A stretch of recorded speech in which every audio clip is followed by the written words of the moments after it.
Good afternoon, everyone. Let's see if this clicker works. Yes, it does.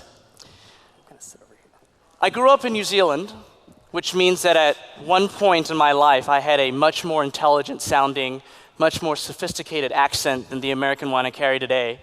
And when I was growing up there, I managed to fall in love with an American sport, which is baseball.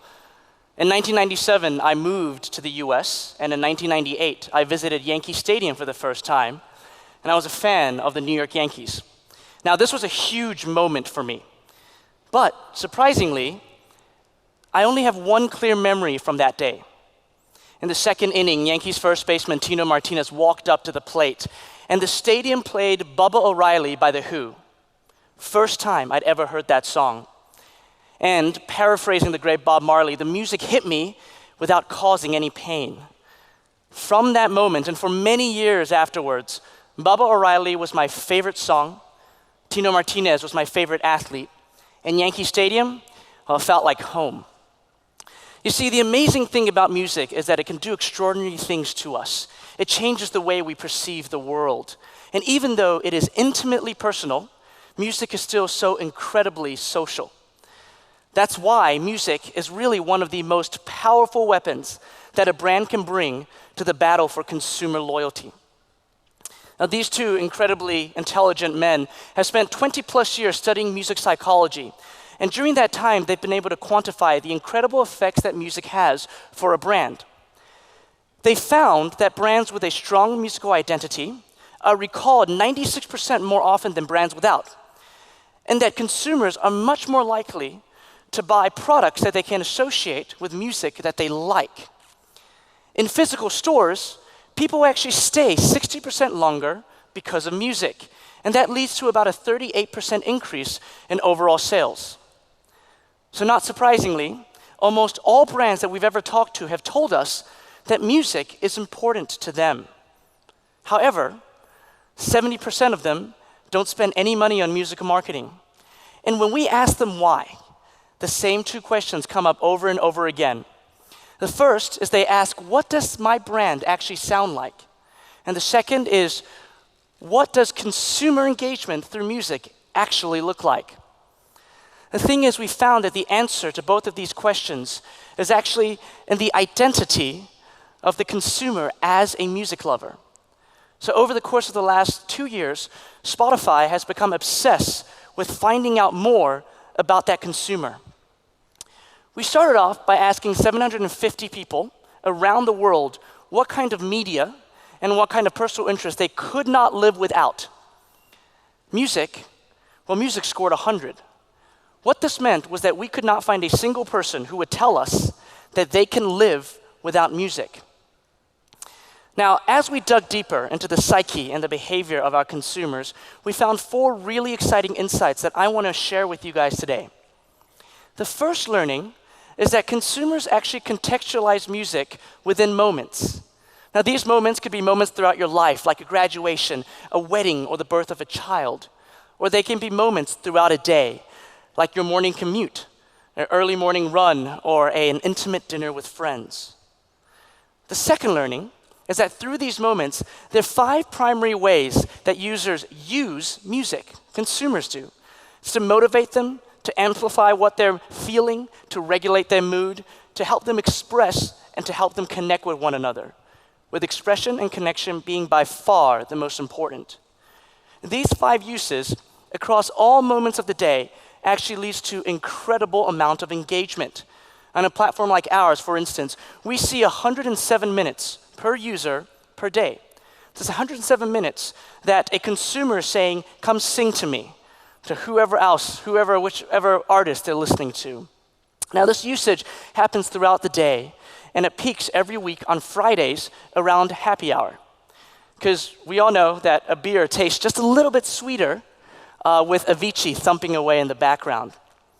Which brings me to our third learning, that the music we listen to completely changes depending on the activities that we're engaging in. This may sound very logical, but I'm going to show you a few examples and a few patterns that we found.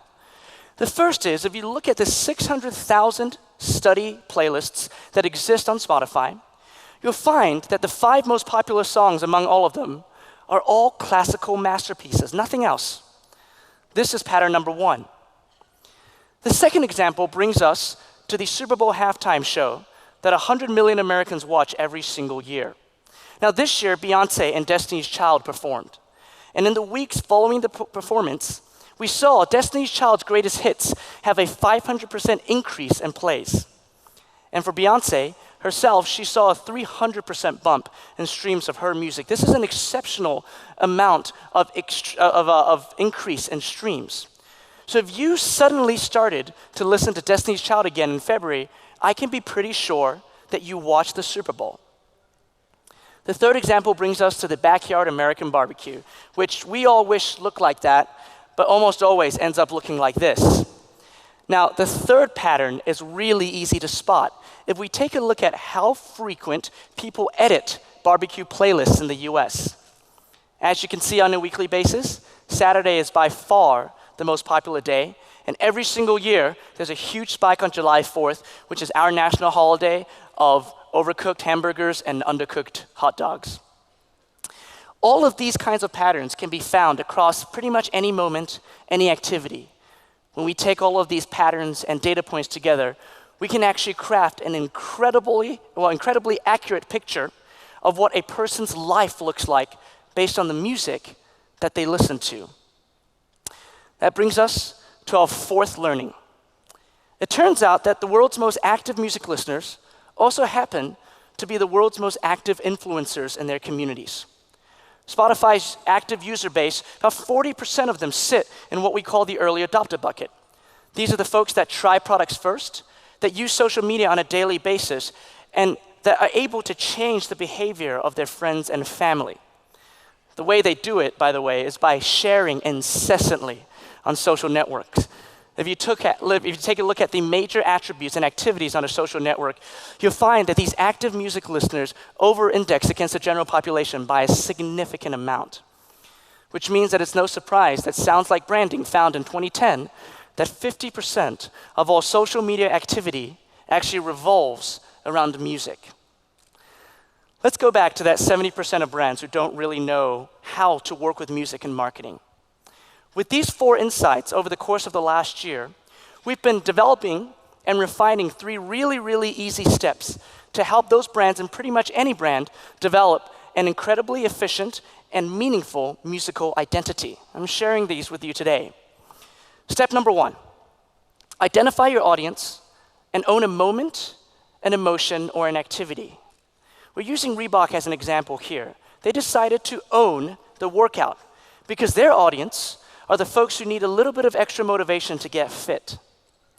Step number 2, have an opinion about what great music sounds like within the context of your identity. For Reebok, they got world-famous athletes to curate incredible workout playlists under their name. And then step number 3, become a tastemaker and get people to come to you to find great music.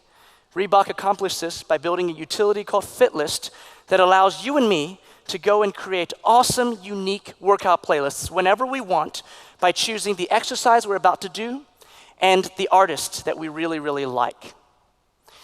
I'm going to end on 2 more case studies, 2 more examples of brands who've done an exceptional job turning these 3 easy steps into incredible consumer engagement. And when we're talking about incredible consumer engagement, I'm talking about audio and display click-through rates that are far beyond market. I'm talking about brand awareness and brand recall that also do extremely well compared to most industry benchmarks. The first of these examples is Universal Pictures, a campaign for their movie Pitch Perfect. Now in this campaign, they asked users to enter in their own personal attributes, consumers. And after watching a movie trailer for the movie, the consumer got back a unique 40-song playlist created just for them, as well as a character match from the movie. Very, very easy campaign. It created unbelievable engagement. Over 17 minutes per user was spent on this campaign. And as of right now, 3,000 plus hours spent listening to the playlists that were generated. And very last is Bacardi, a brand inherently tied to music. They wanted to bring the party to their consumers. And naturally, we thought that a big green bus that was packed with amazing indie artists that had a Bacardi bar in it and speakers all over the place was the best way of doing this.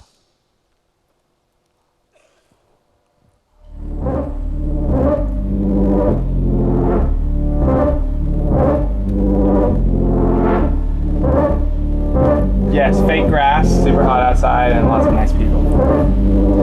Why can't you? Music moves people, man. People like your own brother. It is always better when there's Why an can't audience. you? I don't know, everybody seemed pretty excited to see us. It was a really fun feeling.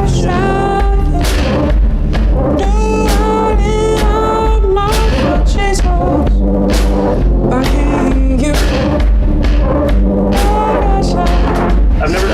I'm actually going to stop this video. It's quite long. Now, over the course of 6 months, Bacardi managed to engage with 190,000 fans in person by throwing 34 different parties and serving 32,000 cocktails. And by the way, they did this all while generating 350 million impressions for their brand online. I'm going to leave everyone here with a very simple question. What is your musical identity?